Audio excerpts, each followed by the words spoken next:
ایک صحابی اپنے گمشدہ اونٹوں کی تلاش میں نکلے۔ جب عدن کے صحرا میں پہنچے تو ایک عظیم الشان شہر ظاہر ہوا جس کے گرد قلعہ بنا ہوا تھا۔ قلعے کے ارد گرد بہت سے خوبصورت محل تھے۔ وہ صحابی سواری سے اترے اور قلعے میں داخل ہوئے۔ قلعے کے اندر دو بڑے دروازے دیکھے۔ جب ایک دروازہ کھول کر اندر داخل ہوئے تو بسم اللہ الرحمن الرحیم۔ حضرت وہب بن منبع رحمۃ اللہ علیہ سے منقول ہے کہ حضرت عبداللہ بن قلابہ رضی اللہ تعالیٰ عنہ اپنے گمشدہ اونٹوں کی تلاش میں نکلے۔ جب عدن کے صحرا میں پہنچے تو ایک عظیم الشان شہر ظاہر ہوا جس کے گرد قلعہ بنا ہوا تھا اور قلعے کے ارد گرد بہت سے خوبصورت محل تھے۔ وہ یہ سوچ کر اس طرف گئے کہ کسی سے اپنے اونٹوں کے متعلق پوچھ لیں گے، لیکن وہاں کوئی نظر نہ آیا۔ آپ رضی اللہ تعالیٰ عنہ سواری سے اتر کر گلے میں تلوار لٹکائے قلعے میں داخل ہوئے تو دو بڑے بڑے دروازے دیکھے جن پر سفید و سرخ قیمتی موتی جڑے ہوئے تھے۔ ایسے مضبوط اور خوبصورت دروازے آپ رضی اللہ تعالیٰ عنہ نے پہلے کبھی نہ دیکھے تھے۔ ویران صحرا میں عظیم الشان خوبصورت شہر دیکھ کر آپ رضی اللہ تعالیٰ عنہ بہت گھبرا گئے۔ جب ایک دروازہ کھول کر اندر داخل ہوئے تو اپنے آپ کو ایک ایسے شہر میں پایا جس میں بہت سے محلات تھے۔ ہر محل کے اوپر کمرے تھے جن کے اوپر سونے سے بنے ہوئے بہت سے کمرے تھے۔ ان کی تعمیر میں سونا، چاندی اور قیمتی جواہرات استعمال کیے گئے تھے۔ ان مکانوں کی بلندی شہر میں تعمیر شدہ کمروں جتنی تھی۔ صحرا میں جا بجا قیمتی پتھر اور مشک و زعفران کی ڈلیاں بکھری ہوئی تھیں۔ آپ رضی اللہ تعالیٰ عنہ نے وہاں سے کچھ قیمتی موتی اور مشک و زعفران کی ڈلیاں اٹھائیں، لیکن دروازوں اور صحرا میں نصب موتیوں اور جواہرات کو نہ اٹھا سکے۔ پھر اپنی اونٹنی پر سوار ہو کر اس کے قدموں کے نشانات پر چلتے ہوئے واپس یمن پہنچے اور لوگوں کو اس عجیب و غریب شہر کے متعلق بتاتے ہوئے وہاں سے لائی ہوئی چیزیں دکھائیں۔ طویل عرصہ گزرنے کی وجہ سے ان موتیوں کا رنگ پیلا ہو چکا تھا۔ جب یہ واقعہ پورے ملک میں مشہور ہو گیا تو امیر المومنین حضرت امیر معاویہ رضی اللہ تعالیٰ عنہ نے آپ رضی اللہ تعالیٰ عنہ کو اپنے پاس بلا کر واقعہ دریافت کیا۔ آپ رضی اللہ تعالیٰ عنہ نے اس عجیب و غریب شہر اور وہاں کی اشیاء کے متعلق سب کچھ بتا دیا۔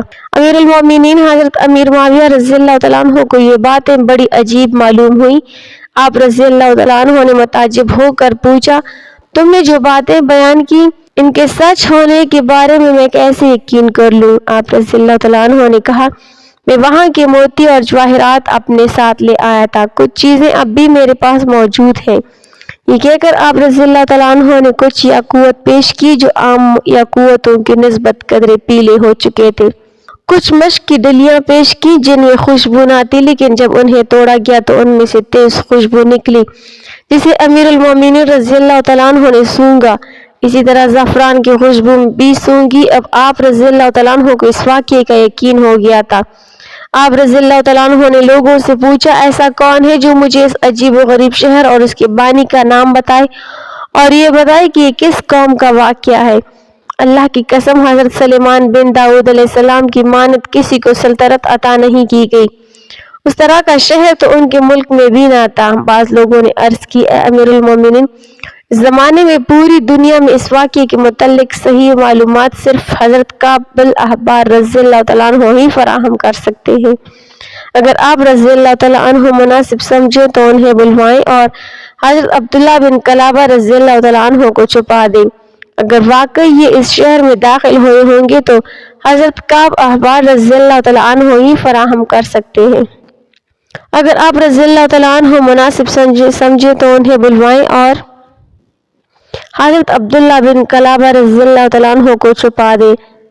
اگر واقعی یہ اس شہر میں داخل ہوئے ہوں گے تو حضرت کعب احبار رضی اللہ تعالیٰ عنہ شہر اور اس میں داخل ہونے والے کے بارے میں ضرور بتائیں گے، کیونکہ یہ ایسا عظیم معاملہ ہے کہ اس شہر میں داخل ہو کر اس کے اثرات یعنی رازوں سے واقف ہونے والے کا ذکر سابقہ کتب میں ضرور ہوگا۔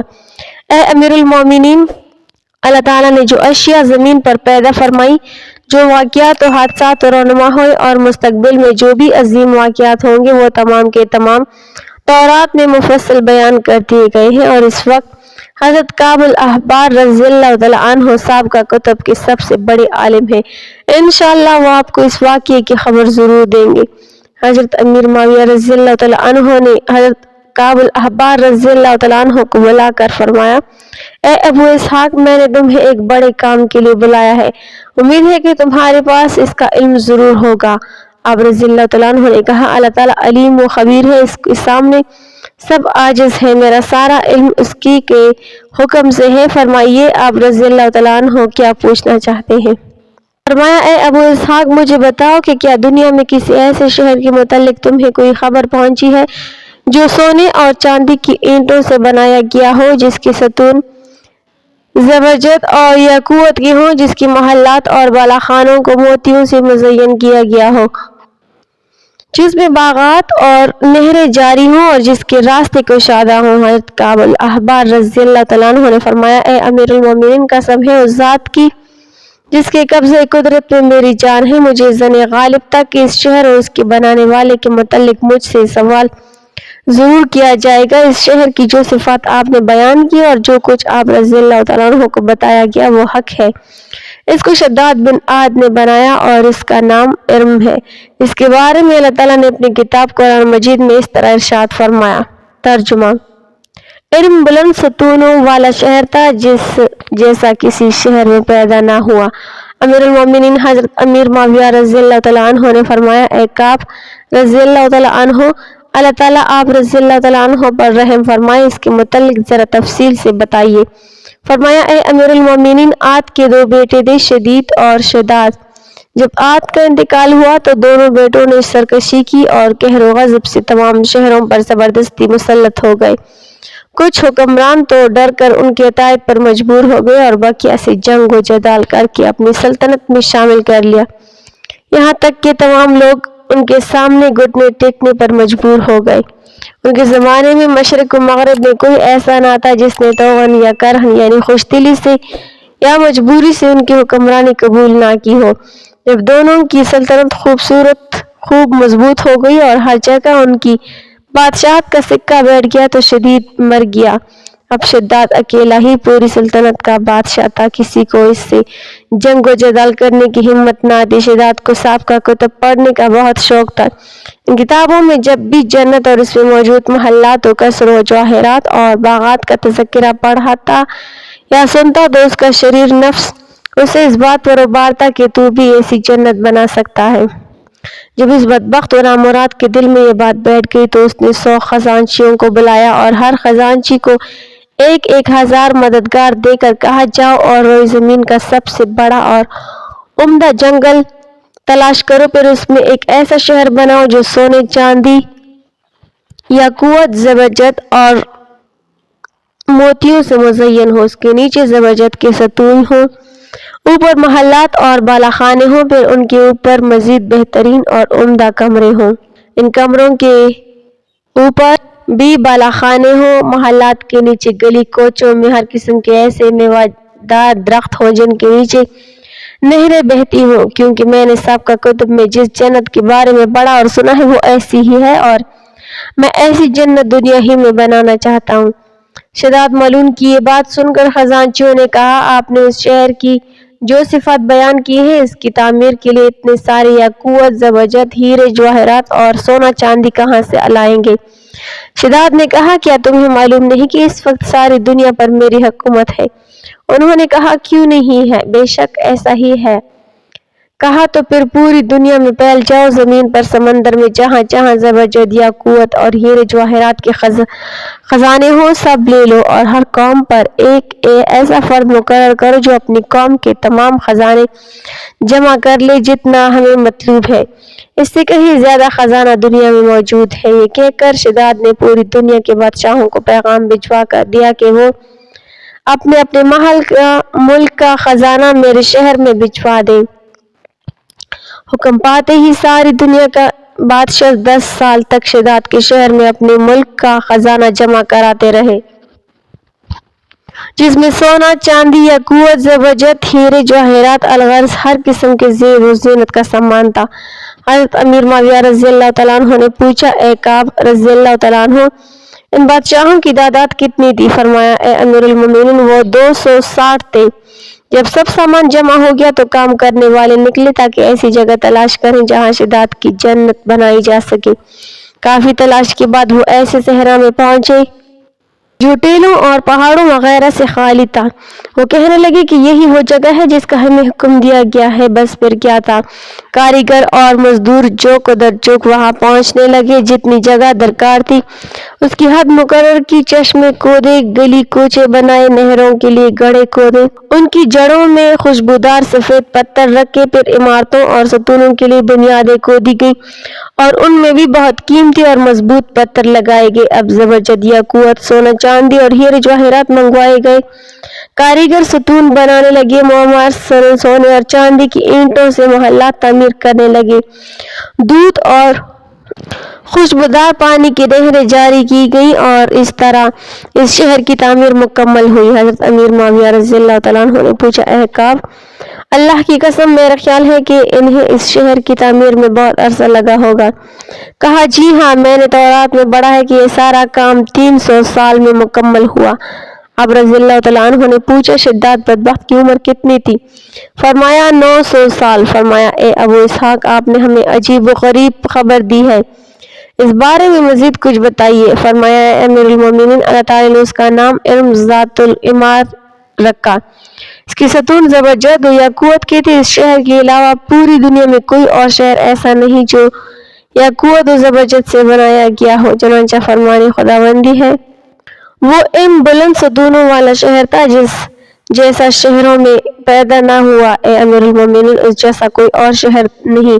جب شہزاد کو اس کی تکمیل کی خبر دی گئی تو اس نے کہا، جاؤ اس کی گرد مکمل مضبوط قلعہ بناؤ اور قلعے کی گرد 1000 محل بناؤ اور ہر محل میں 1000 جھنڈے گاڑو اور ہر جھنڈے پر ایک مخصوص نشان بناؤ۔ یہ محلات میرے وزیروں کے لیے ہوں گے۔ حکم پاتے ہی کاریگر مصروف عمل ہو گئے۔ پھر رات کے بعد جب کاریگروں نے شداد کو خبر دی تو اس نے اپنے خاص وزیروں میں سے 1000 وزراء کو حکم دیا کہ میری اس بنائی ہوئی جنت کی طرف چلنے کی تیاری کرو۔ ہر خاص و عام علم کی طرف جانے کی تیاری میں لگ گیا۔ لوگوں نے جھنڈے اور نشانات اٹھا لیے۔ حکم جاری ہوا کہ میرے وزراء اور خاص عہدیدار اپنی عورتوں، خادموں اور کنیزوں کو لے جانے کی تیاری کریں۔ پھر شداد نے وزراء اور دوسرے لوگوں کو بہت ساری دولت اور خود و نوش کا سامان دینے کا حکم جاری کیا۔ تمام لوگ 10 سال تک اس جنت میں جانے کی تیاری کرتے رہے۔ شداد نے 2 آدمیوں کو اپنے شہر کا نگران مقرر کیا اور اجازت عام دے دی کہ جو آنا چاہے میرے ساتھ آ جائے۔ اب شداد بڑی جاہ و جلال اور متکبرانہ و فاتحانہ انداز میں بڑی شان و شوکت سے سپاہیوں کے جمٹ میں روانہ ہوا۔ جب وہ اس جنت سے صرف 1 دن اور 1 رات کے فاصلے پر رہ گیا تو خالق کائنات، مالک لم یزل، قادر مطلق، خدائے بزرگ و برتر نے ان پر عذاب بھیجا۔ آسمان سے ایک چیخ سنائی دی۔ شداد نامراد اپنی بنائی ہوئی جنت کی ایک جھلک دیکھے بغیر ہی اپنے تمام ہمراہیوں کے ساتھ ہلاک ہو گیا۔ سب لشکری تباہ و برباد ہو گئے اور کوئی بھی اس شہر میں داخل نہ ہو سکا اور اب قیامت تک بھی کوئی اس میں داخل نہیں ہو سکتا۔ اے امیر المومنین، یہ تھا علم کا سارا واقعہ۔ ہاں، آپ کے زمانے میں ایک شخص اس میں داخل ہوگا، وہ اس کی تمام چیزیں دیکھے گا اور واپس آ کر بیان کرے گا، لیکن اس کی تصدیق نہیں کی جائے گی، کوئی اس کی بات ماننے کو تیار نہ ہوگا۔ یہ سن کر حضرت امیر معاویہ رضی اللہ تعالیٰ عنہ نے فرمایا، ہے ابو اسحاق، کہ آپ اس میں داخل ہونے والے شخص کی کچھ صفات بتا سکتے ہیں؟ فرمایا، ہاں، وہ شخص سرخ و بورا اور پست قد ہوگا، اس کی آنکھیں نیلی ہوں گی اور اس کے ابرو پر ایک تل ہوگا۔ وہ اپنے گمشدہ اونٹ کی تلاش میں اس صحرا میں جائے گا تو اس پر وہ شہر ظاہر ہوگا۔ وہ اس میں داخل ہو کر کچھ چیزیں وہاں سے اٹھا لائے گا۔ اس وقت حضرت عبداللہ بن کلابہ رضی اللہ تعالیٰ عنہ حضرت امیر معاویہ رضی اللہ تعالیٰ عنہ کے ساتھ بیٹھے تھے۔ حضرت کعب احبار رضی اللہ تعالیٰ عنہ نے ان کی طرف دیکھا تو فرمایا، اے امیر المومنین، یہی وہ شخص ہے جو اس میں داخل ہوا ہے، آپ اس سے وہ چیزیں پوچھ لیجئے جو میں نے آپ کو بتائی۔ حضرت امیر معاویہ رضی اللہ تعالیٰ عنہ نے فرمایا، اے ابو اسحاق، یہ تو میرے خادموں میں سے ہے اور میرے پاس ہی ہے۔ فرمایا، یا تو یہ اس شہر میں داخل ہو چکا ہے یا عنقریب داخل ہوگا، بس یہی وہ شخص ہے۔ یہ سن کر حضرت امیر معاویہ رضی اللہ تعالیٰ عنہ نے فرمایا، اے ابو اسحاق، اللہ تبارک و تعالیٰ نے تمہیں دوسرے علماء پر فضیلت دی ہے، بے شک تمہیں اولین و آخرین کا علم دیا گیا ہے۔ حضرت کعب احبار رضی اللہ تعالیٰ عنہ نے فرمایا تقسیم ہے: قسم ہے اس ذات کی جس کی قبضے قدرت میں میری جان ہے، اللہ تعالیٰ نے کوئی چیز پیدا نہیں فرمائی مگر اس کی تفسیر اپنے برگزیدہ رسول حضرت موسیٰ کلیم اللہ علیہ السلام کو بتا دی ہے۔ بے شک قرآن کریم بہت بلند، عظیم اور وعد سنانے والا ہے۔ اللہ رب العالمین ہمیں دین کی مکمل سمجھ نصیب فرمائے اور ہمارا خاتمہ ایمان پر فرمائے، آمین ثم آمین۔ ناظرین، کمنٹ باکس میں اللہ تعالیٰ کے 99 ناموں میں سے ایک نام ضرور ٹائپ کریں۔